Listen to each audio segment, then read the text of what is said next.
নদীর বাঁধ ভেঙে গেছে, এত প্রবল বেগে পানি প্রবাহিত হচ্ছে, আমি তো কিছুই করতে পারছি না।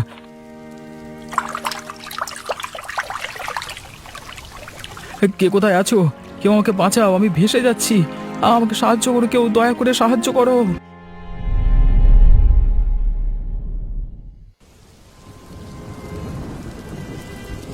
কি গো, তুমি আজকে এখনো আমাদের সাথে বসে যে? আজকে পুকুরে জাল দিতে যাবে না নাকি? হ্যাঁ, জাল দিতে যাব তো, তবে আর একটু পরে, আজকে তাড়াতাড়ি যাব না। আচ্ছা ঠিক আছে, আজকে বৃষ্টি হচ্ছে বলে দেরি করে যাবে নাকি? হ্যাঁ গো, সকালে তো মুষলধারে বৃষ্টি হচ্ছিল, এখন তবে একটু কমেছে, আর একটু কমলে বেরোবো। আচ্ছা ঠিক আছে, তুমি তোমার সময় মতো করে বেরোবে, আমাকে বলে যেও তাহলেই হবে। অয়ন, পাঠশালা যাবি তো আজকে নাকি? বাবা, আমি ভাবছিলাম আজকে বাড়িতে পড়বো, যা বৃষ্টি পড়ছে পাঠশালায় কেউ যাবে না। রোজ রোজ তোর এক কথা। এখন বর্ষাকাল, এই রকম হবেই প্রত্যেক দিন। তা বলে কি তুই আর পাঠশালায় যাবি না নাকি? চুপচাপ পাঠশালায় যাবি। গিন্নি, ছেড়ে দাও না, ও তো বাড়িতে পড়ে নেবে বলছে, আর এই ঝড় জলে ভিজে ভিজে যেতে হবে না, আবার শরীরটা খারাপ করবে। তোমার আশকারা পেয়ে পেয়েই ছেলেটা আজকে এই রকম হয়ে গেছে। যা পারো করো গিয়ে। আর রাগ করো না গিন্নি। আচ্ছা, বৃষ্টিটা তো অনেক কমে গেছে, আমি বেরুলাম।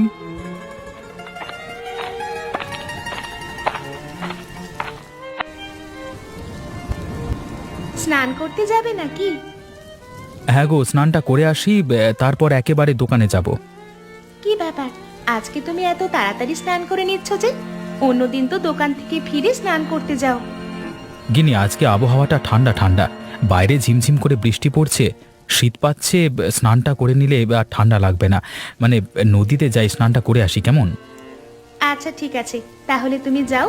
দোকান থেকে ফেরার পর যদি ভিজে যাও তখন তো আবার স্নান করতে হবে। না না, আর স্নান করতে পারবো না, যদি ভিজে যাই বাড়িতে এসে গামছা দিয়ে মাথাটা মুছে নেব। বর্ষাকালের এই জ্বালা, সারাদিন বাইরে বৃষ্টি পড়তেই থাকে, কোনো একটা কাজে মন লাগে না, সব জায়গা ভিজে, কেমন জানি একটা অস্বস্তি হয়। কিন্তু কি আর করা যাবে গিন্নি, বছরে 2 মাস সহ্য করতেই হবে। শীত গ্রীষ্ম বর্ষা সব কিছুরই দরকার আছে। শীত না এলে শাকসবজি ভালো হবে না, গ্রীষ্ম না এলে ভূপৃষ্ঠের পানি বাষ্পীভূত হবে না, আর বর্ষা না এলে বৃষ্টিপাত হবে না। একটা ঋতু যদি না আসে তাহলে সব দিক থেকেই ক্ষতি। আচ্ছা আচ্ছা ঠিক আছে, আমায় আর বোঝাতে হবে না। তোমার দেরি হয়ে যাচ্ছে, তুমি যাও। এই তো গো যাচ্ছি। আমার গামছাটা কোথায় গো? এই তো পেয়েছি, আমি স্নান করতে যাচ্ছি কেমন?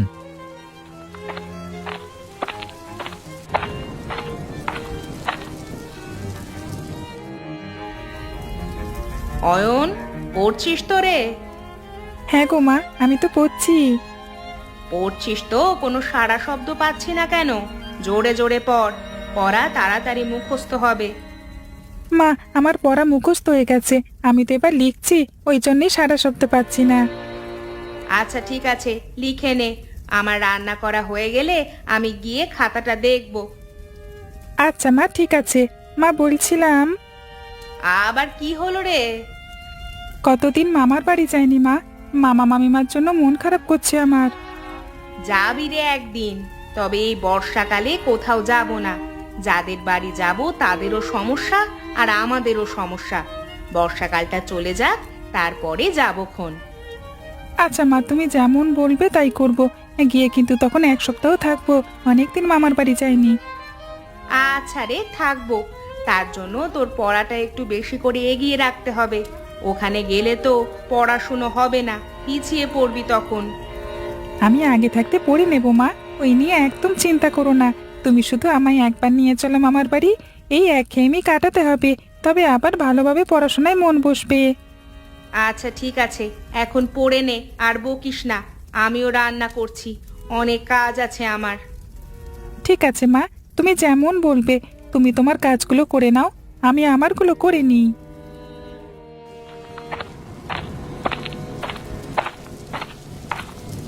ভালোই হয়েছে কেউ নেই, তাড়াতাড়ি স্নানটা করে বাড়িতে চলে যাই, গিয়ে দোকানে চুপ করে বসে থাকবো, খরিদ্দার এলে শুধু মাল দিয়ে ছেড়ে দেব। আরে নদীর পার এতটা ফেটে গেছে, এখন বর্ষাকাল, জলের পরিমাণও অনেক বেশি। কারোর চোখে পড়েনি নাকি চোখে পড়বার পরও কেউ পাত্তা দেয়নি? না, মোড়ল মশাইকে খবরটা দিই।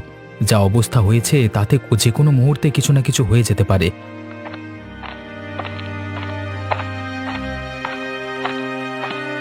বাঁধের যা অবস্থা আর বেশি দিন নয়। তাড়াতাড়ি যাই, মোড়ল মশাইয়ের বাড়িতে যাই। ব্যাপারটা খুবই গুরুতর। একবারও নদীর বাঁধ ভাঙলে শুধু আমাদের গ্রাম নয়, পাশাপাশি 4টে গ্রাম ভেসে যাবে। আবার তখন শুরু হয়ে যাবে খাবারের আকাল। মানুষ এতটা স্বার্থপর কিভাবে হতে পারে? বাঁধের এত বড় ফাটল কারোর চোখে পড়ল না?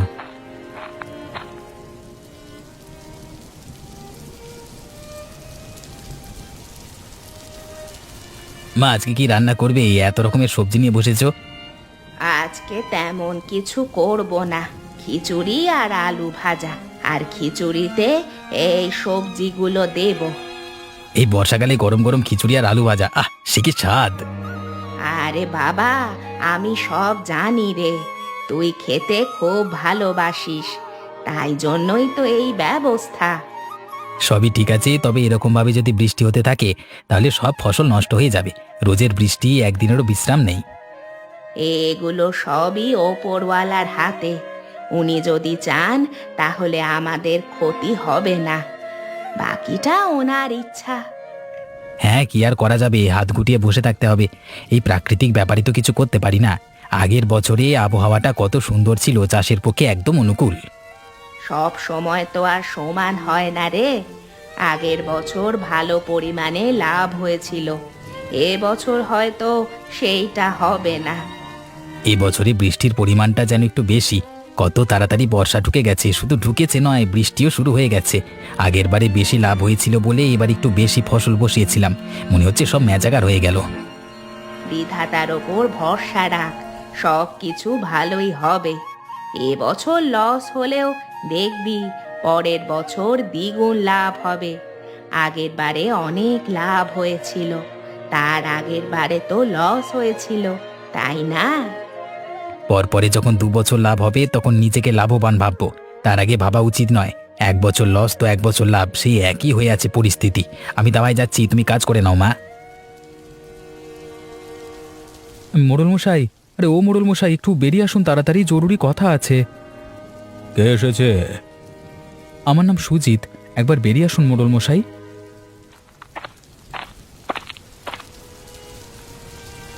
হ্যাঁ, কি হয়েছে বলো? এই ঝড় জলের দিনেও আমার কাছে ছুটে এসেছো? ছুটে আসাটা প্রয়োজন, শুধু আমার নয়, আমাদের গোটা গ্রামের। কেন, কি হয়েছে গো? কিছু সমস্যা নাকি? সমস্যা মানে অনেক বড় সমস্যা হয়েছে। আমাদের গ্রামে নদীর বাঁধের অবস্থা জানেন তো, কতটা পরিমাণ ফেটে গেছে। যে কোনো মুহূর্তে বাঁধ ভেঙে যেতে পারে, আর এখন নদীতে ভর্তি পানি। সে কি কথা, আমি তো জানি না কিছুই। নিশ্চয়ই এটা একদিনে হয়নি, কেউ এসে আমাকে জানায় পর্যন্ত নি। প্রণাম করি মানুষের বিবেক বোধকে, দেখতে পেয়েও তাদের আক্কেল জ্ঞান হয়নি। যখন পুরো গ্রাম ভেসে যাবে তখন বুঝবে। আচ্ছা আচ্ছা, আমি দেখছি কি করা যায়। অস্থায়ীভাবে যাতে এবারের বর্ষাটা কাটিয়ে দেওয়া যায় সেটা আমি দেখছি। এখন স্থায়ীভাবে কিছু করা যাচ্ছে না, বর্ষাকাল চলে গেলে তখন ঠিকঠাক করা যাবে। মোড়লমশাই, যা করবেন তাড়াতাড়ি করুন, ব্যাপারটা হালকায় নেবেন না, যে কোনো মুহূর্তে দুর্ঘটনা করতে পারে। হ্যাঁ হ্যাঁ, আমি দেখছি গো, এইমাত্র তো এসে বললে। তুমি এখন বাড়ি ফিরে যাও, আমি দেখছি কি করা যায়। এই বিপদ থেকে কিভাবে বাঁচতে পারি সেটার উপায় ভাবতে হবে। আচ্ছা ঠিক আছে, আমি যাচ্ছি মোড়লমশাই, তবে যা করবার তাড়াতাড়ি করুন। সংকটের মেঘ মাথায় ঘনিয়ে আছে, যখন তখন সংকট নামবে।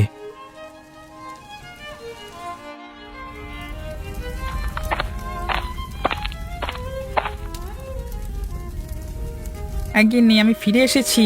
এত মুষলধারে বৃষ্টিতে মাছ ধরা যাবে না, যদি বৃষ্টি কমে তাহলে যাব। আচ্ছা, ভালোই করেছো। বৃষ্টিতে ভিজে ভিজে মাছ ধরার থেকে বাড়িতে বসে থাকা ভালো। একদিন রোজগার করতে গিয়ে 10 দিনের রোজগার বন্ধ হয়ে যাবে। ঠিকই বলেছ গিন্নি, শরীর খারাপ হলে আর তো কাজ করতেই পারবো না। বাবা, তুমি আমার কাছে এসে বসো। অনেকদিন আমার সাথে জমিয়ে গল্প করোনি, আজকে সারাদিন গল্প করবে তুমি আমার সাথে। হ্যাঁ, আজকে যখন কাজকর্ম নেই তখন তো আমি আমার ছেলেটার সাথে গল্প করবই। হে, কি মজা কি মজা! আগে বল, তুই ভালো করে পড়ে নিয়েছিস তো? বিদ্যালয়ে তো গেলি না, সেই পড়াটা বাড়িতে হয়েছে? হ্যাঁ বাবা, আমি তো করে নিয়েছি। মাকে জিজ্ঞেস করো, মাও পড়া ধরেছে। বাহ, তাহলে তো খুব ভালো হয়ে গেছে। হ্যাঁ, এইভাবেই পড়ার সময় পড়া করে নিবি, বড় হয়ে চাকরি করতে হবে তো। হ্যাঁ বাবা, আমি চাকরি করব, চাকরি করে একটা ভালো বাড়ি করব, এই মাটির বাড়িতে থাকবো না। আগে চাকরি কর, তারপর দেখবি কত কিছু হচ্ছে। তা বাপ বেটায় কি গল্প হচ্ছে শুনি? তেমন কিছু না, ওই একটু আধটু যেমন গল্প হয়। তুমি এসো না, আমাদের সাথে যোগদান করো। না না, এখন গল্প করতে বসলে হবে না, অনেক কাজ আছে আমার। আমি তো একবার শুধু দেখতে এলাম। ঠিক আছে, তুমি আগে তোমার কাজগুলো করে নাও, তারপর আমাদের সাথে এসে যোগ দিও, কেমন? কোথায় গেল উনি? সে কখন তো গেছে, বলল যে তাড়াতাড়ি চলে আসবো, কই এখনো তো এলো না। এবার তো আমার চিন্তা হচ্ছে, বৃষ্টিটাও বেশ মুষলধারে এলো আবার, কোথায় যে গেল। কই কই এখনো তো আসছে না। এবার তো সত্যি আমার খুব চিন্তা হচ্ছে। বাড়ি থেকে ছাতাটা নিয়ে একবার বেরিয়ে গিয়ে দেখবো কোথায় গেল। নদীতে তো স্নান করতে যায়, ওদিকটায় গিয়ে দেখি একবার, নাকি আর একটু অপেক্ষা করে যাব। বিধাতা, বিধাতা তুমি ওনাকে রক্ষা করো, তোমার ওপর পুরো ভরসা আছে। ওনার কিছু ক্ষতি হতে দিও না তুমি, এখন তুমি ভরসা। উনি যেখানেই থাকুক যেন সুরক্ষিত থাকে, এটা তুমি দেখো বিধাতা। আমার চিন্তায় চিন্তায় মাথা যে ফেটে যাচ্ছে।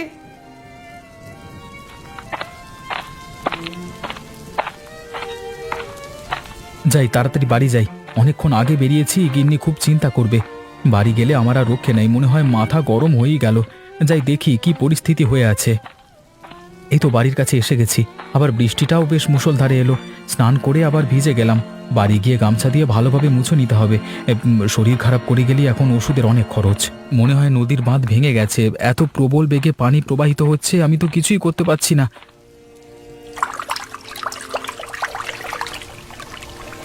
কে কোথায় আছো? কেউ আমাকে বাঁচাও, আমি ভেসে যাচ্ছি। আমাকে সাহায্য করো, কেউ দয়া করে সাহায্য করো। হায় হায় হায়, বন্যা হয়ে গেল। বন্যা হয়েছে মানে সব ফসল নষ্ট, একটা টাকাও পাবো না, উল্টে লস হয়ে গেল। কি আর করবি বল, যদি আমাদের গ্রামের মোড়ল মশাই কিছু অর্থ সাহায্য করে তাহলে তবু একটু ভালো কিছু হবে, তা না হলে কষ্ট করেই দিন কাটাতে হবে। বেশ কয়েক বছর বন্যা হয়নি, ভালো চাষবাস হচ্ছিল। হ্যাঁ, বৃষ্টি হচ্ছিল প্রচুর, জমিতে জল দাঁড়িয়ে যাচ্ছিল, তাহলেও কিছু ফসল তো বিক্রি করা যাচ্ছিল। এবারে যে আর কিছুই পাবো না। বাবা, এই সময় ভেঙে পড়লে হবে না, এই সময় শক্ত হতে হবে, কষ্ট করে দিন কাটাতে হবে, কিচ্ছু করার নেই। তুই মন খারাপ করলেও সব কিছু ঠিক হয়ে যাবে না। আচ্ছা মা, তুমি এত শক্ত কিভাবে? সব কিছু পরিস্থিতির সাথে মানিয়ে নাও, এটা আমি বেশ লক্ষ্য করেছি। কিভাবে? আরে, আমি একটা গরিব পরিবারের মেয়ে, অভাব অনটন অনেক দেখেছি, কিভাবে অভাবে দিন কাটাতে হয় সেটাও জানি। শুধু জানি নয়, সেই পরিস্থিতিতে থেকেওছি। বুঝতে পারলাম ব্যাপারটা। আমি ছোটবেলা থেকে এসব কিছু কোনোদিন সহ্য করিনি তো, তাই আমার এই অবস্থা। বাবা যতদিন বেঁচে ছিল আমার তো কিছু অভাব রাখিনি, যা চেয়েছি কষ্ট করে হলেও তা এনে দিয়েছে। এখন আর সব কথা ভাবলে হবে না রে, এখন এই পরিস্থিতিটাতেই মানিয়ে নিতে হবে আমাদের। না মানিয়ে নিতে পারলেও জোর করে মানিয়ে নিতে হবে। বেঁচে থাকতে গেলে এটুকু তো করতেই হবে। হ্যাঁ, সেসব তো হবেই। তবে দেখো কত জোরে পানি প্রবাহিত হয়ে যাচ্ছে, কত গরু বাছুর ভেসে চলে যাচ্ছে। শুধু শুধু যারা জীবন হারাবে। বন্যা, খরা, এই সমস্ত প্রাকৃতিক দুর্যোগে মানুষ সহ কত নিষ্পাপ পশু পাখি প্রাণ হারায়। কেউ আমাকে বাঁচাও, আমি ভেসে যাচ্ছি, দয়া করে আমার জীবন রক্ষা করো। আরে ওটা তো আমার শালাবাবু, তাই না? এই আমি তো ঠিকই দেখছি, ওনাকে এভাবে ভেসে যেতে দিলে তো হবে না, বাঁচাতেই হবে।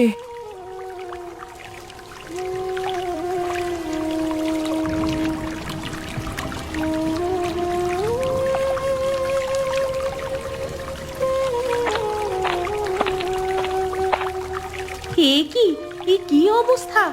অয়ন, কোথায় গেলি রে? আয়, দড়িটা যে টানতে হবে, তোর বাবা আর তোর মামার জীবন এখন আমাদের হাতে।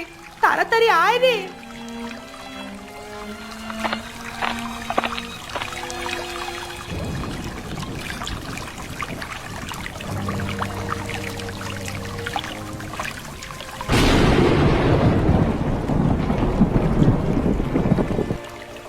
দিদি আমাকে একটু পানি দে, আমি ভালো করে শ্বাস নিতে পারছি না, তাড়াতাড়ি নিয়ে আয়। আমি এক্ষুনি নিয়ে আসছি, তুই বস। আচ্ছা শালাবাবু, এসব হলো কি করে, আর আপনি ভেসে যাচ্ছিলেন কিভাবে? এই ভাই, পানি খা, তারপর সব কথা বলবি। উফ, তোর জামাইবাবু না দেখতে পেলে কত বড় যে দুর্ঘটনা ঘটে যেত বলতো। আজকে নদীতে স্নান করতে গিয়ে দেখলাম বাঁধ অনেকটাই ভেঙে গেছে। সঙ্গে সঙ্গে আমি যাই আমাদের গ্রামের মোড়ল মশাইয়ের কাছে, ওনাকে বলে ফেরবার সময় হঠাৎই এসব হয়ে গেল। মামা, তুমি ভেতরে এসো, তোমার ভিজে পোশাক বদলে ফেলো, শরীর খারাপ হয়ে যাবে যে। এসো, ঘরের ভেতরে এসো। হায় বিধাতা, এ কি করলে তুমি? উনি কি তাহলে বন্যার জলে ভেসে গেলে? এবার আমার কি হবে? দেখতেও তো পেলাম না একবার। উনি আমার সব কিছু ছিলেন। তোমাকে এত করে ডাকলাম বিধাতা, তুমি একবারও আমার কথায় সাড়া দিলে না। তোমাকে তো এত বিশ্বাস করতাম, আজকে আমার সব বিশ্বাস ভেঙে গেছে। আমি একদম একা হয়ে গেলাম। না না না না, উনি আমায় ছেড়ে কোথাও যেতে পারেন না। উনি ঠিক ফিরে আসবেন। আমি তো দেখতে পেলাম না বন্যার জলে ভেসে গেছেন উনি। তার মানে কোথাও নিশ্চয়ই আশ্রয় নিয়ে আছেন, ঠিক ফিরে আসবেন উনি। বিধাতা আমার সাথে এরকমটা করতে পারেন না।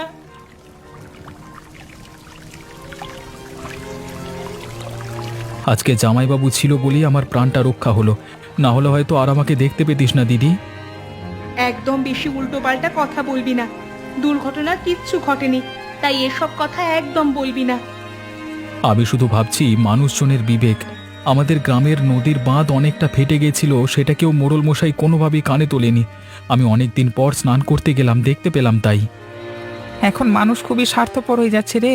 এটা আমি ছিলাম বলেই তোকে বাঁচালাম, অন্য কেউ হলে শুধু তামাশা দেখতো, নিজের জীবনে ঝুঁকি কেউ নেবে না। হ্যাঁ জামাইবাবু, তুমি ঠিকই বলেছ। আমিও আর কারো কথা ভাবতে যাব না, শুধু আমার পরিবারকে নিয়েই ভালো থাকবো। এই আজকে সকালবেলায় তোর ভাগনা বলছিল মামার বাড়ি যাব, একদিন চলো। আর তুই আজকে এইভাবে আমাদের বাড়িতে উপস্থিত হলি। মামা, তুমি আমাদের বাড়িতে কটা দিন থেকে যাবে, গল্প করব তোমার সাথে। না রে খ্যাপা, আমি কালকেই নৌকা করে বাড়ি চলে যাব। তোর মামিমা এসব কিছুই জানে না, হয়তো খুবই চিন্তা করছে। অন্য একদিন আসবো রে, তোর মামিমাকে নিয়ে আসবো। হ্যাঁ না মামা, তুমি থেকে যাও না, আমি ওসব কিছু শুনবো না। বাবা, অনেক জেদ করতে নেই বাপ, বড়দের কথা শুনতে হয়। বড়রা তো সবাই ভালো চায়। তোমার মামা একদিন আসবে বলেছে তো, ঠিক আসবে। এখন এই সংকটের সময় ওরকম বায়না করে না।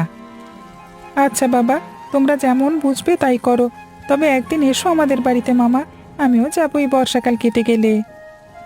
হ্যাঁ, মজা করে বলছি শালাবাবু, কিছু মনে করো না। এই বন্যায় অনেক কিছু ভেসে আসতে দেখেছি, তবে এভাবে অতিথি ভেসে আসতে দেখিনি। আজকে সেটাও দেখা হয়ে গেল। যা বলেছ তুমি। না না, এতে খারাপ ভাববার কি আছে? শালা জামাইবাবুর মধ্যে এরকম কথা তো হয়েই থাকে।